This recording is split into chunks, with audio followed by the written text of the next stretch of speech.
ยับโอ้เดี๋ยวดีกรรมการสบายดีทุกคนวันนี้อยู่สนามต่อคือเก่าเนาะมากับแอดมินที่เพิ่งงานไปเราหมด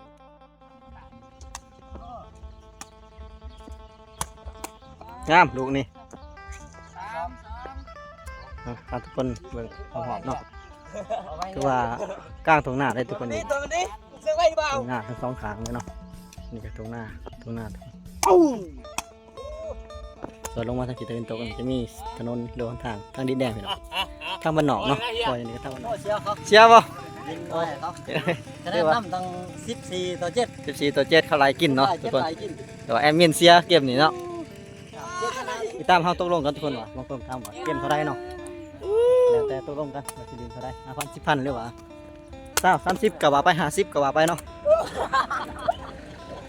แต่ว่ามีทุกมือนะทุกคนมีทุกมือด้วยมีทุกวันด้วยบางมืออาจจะมีเงิน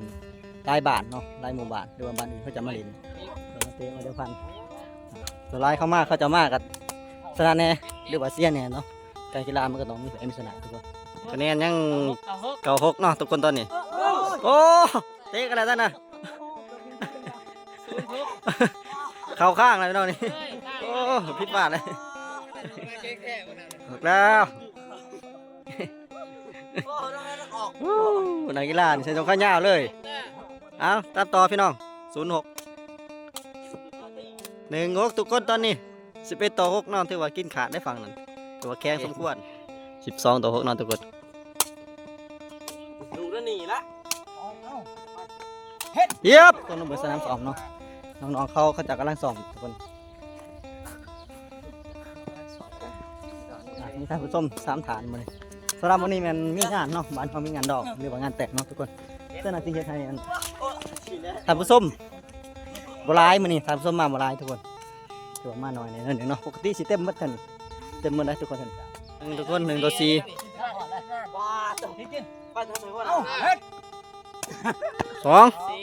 คะแนนตามติดๆเลยทุกคน12-14เนาะตอนนี้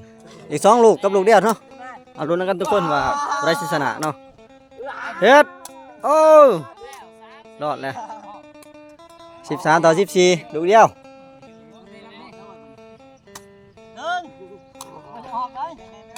เฮ็ดมุงลูกดิโอ้14 เท่าทุกคนไล่มาแต่10เนาะถือว่าแข็งสมควรได้นี่เรื่องอะไรมาล้างจานเรื่องอะไรมากินทุกคนนี่2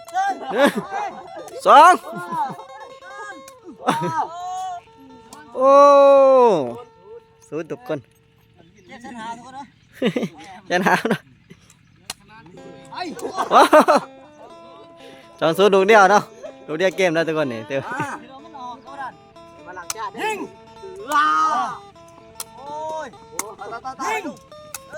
เลี้ยมโอ้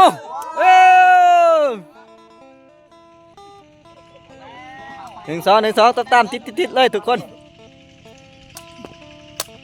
เฮ็ดลูกเดียวโอ้การในชนะมาทุกคนเนาะหรือว่าไหลกินเพิ่นว่าสำหรับผู้ชมผู้เสียเนี่ยก็ยังมาบ่หลายพี่น้องเอ้ยหาอีกประมาณ40 นาทีเนาะซ้อมใหม่กำลังซ้อมมาทุกคนเริ่มเกมที่2ตอนนี้แน่นกำลัง2-4เนาะลุ้นกันว่าทีมได้ชนะเนาะทั้งเอมินได้5เลยพี่น้องเอมินแล้วก็บ่าวพายคนเมืองชนเนาะทางนั้นทีมเบาหญ้ากับเสื้อโงนเฮ็ดผมเป็นหญ้ายูทูบเบอร์วะหญ้าคนเห็นหน้าตัวนี้ไปตอนนี้ยังสูสีพี่น้องสูสีดูว่ากำลังมันเนาะโอ้เนี้ยไทยได้ทุกคนเฮ็ดตาม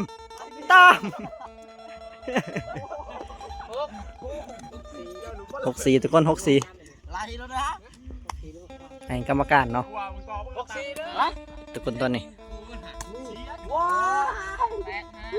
คะแนนอยู่ที่8-5เนาะ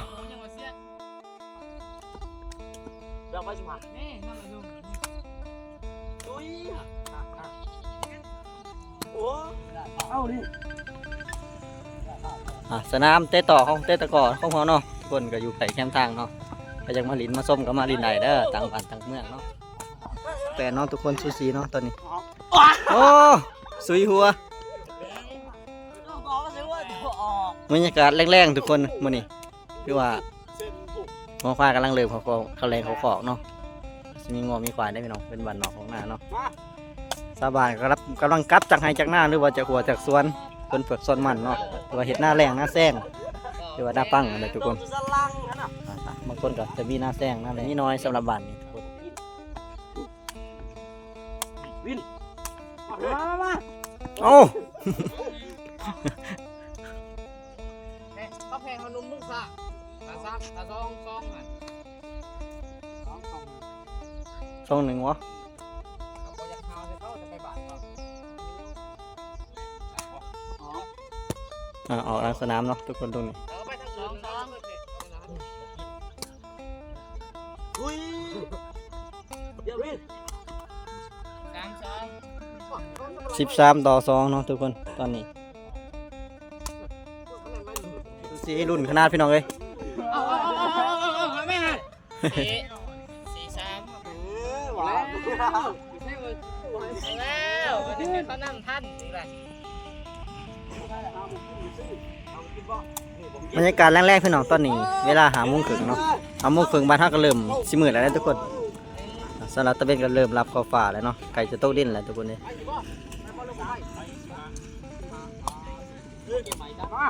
มาแล้ว ถือว่าบ่ใต้ง่ายเลยทุกคนอันนี้โอ้ไปแล้วเฮ็ดเว้ยเรื่องนึงโอ้เกมเดือดพี่น้องเกมเดือดสูสีเฮ็ด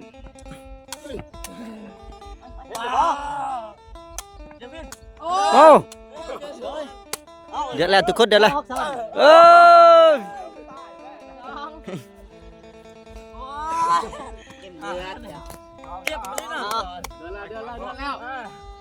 เอาไปพอเฮ็ดเอาดูเดียวตัดสินทุกคนว่าทีมได้สิเป็นแชมป์เนาะเอาละไปบอลลูกไปนี่ฮะกินหมูแพรออกไปทางนี้เป็นทีมแอดมินสตาร์เนาะทุกคนเดี๋ยวว่าเสมอ1-1เนาะ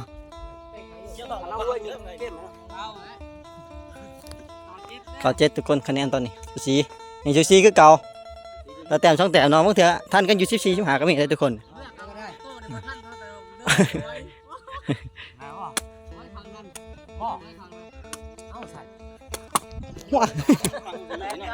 โอ้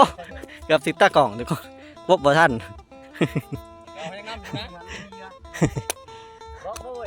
สำหรับทีมโบโต้นี่โมไวเขาทุกคนเข้าไป2 เกมแต่ว่าเสีย2เนาะยังบ่มีคะแนนตอนนี้คือเขาเจ้านี้คือว่าเปลี่ยนกันกินเปลี่ยนไปเปลี่ยนมาเนาะแต่ทีมเฮานี่ยังทุกคนลุ้นเกมสุดท้ายว่าจะชนะหรือบ่เนาะถ้าเกมนี้แหละ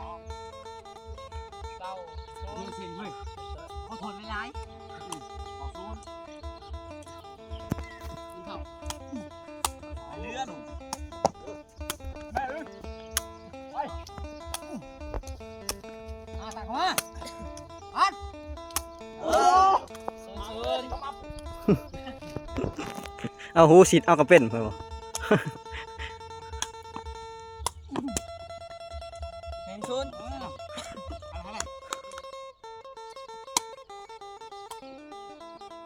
เตะนี่ถือว่านับคะแนนให้เขาตลอดทุกคนเลยเรียบร้อย2-1 12-11น้องทุกคน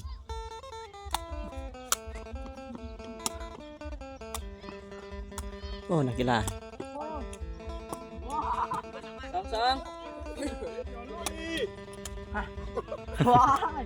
นักกีฬายังบ่พร้อมวะได้โลดนี่เย็นหรือใต้รถกู กินตอนหอนบ่กินตอนหอนพอตอนเมาได้เนาะเรียบร้อยทุกคนเอาทีมเอมินเซียเนาะสำหรับเกมนี้พอที่แข็งคือเก่าวันนี้เจอกันตอนนี้ก็ได้เวลากลับบ้านกับ2ทุกคน ถึงเวลาเริ่มค่ำมืดแล้วเนาะค่ำลงแรงเพราะว่าโตก็จะได้ทางหัวควายเนาะพอกันใหม่คลิปหน้าทุกคน อะไร1 ลูกออกอะไร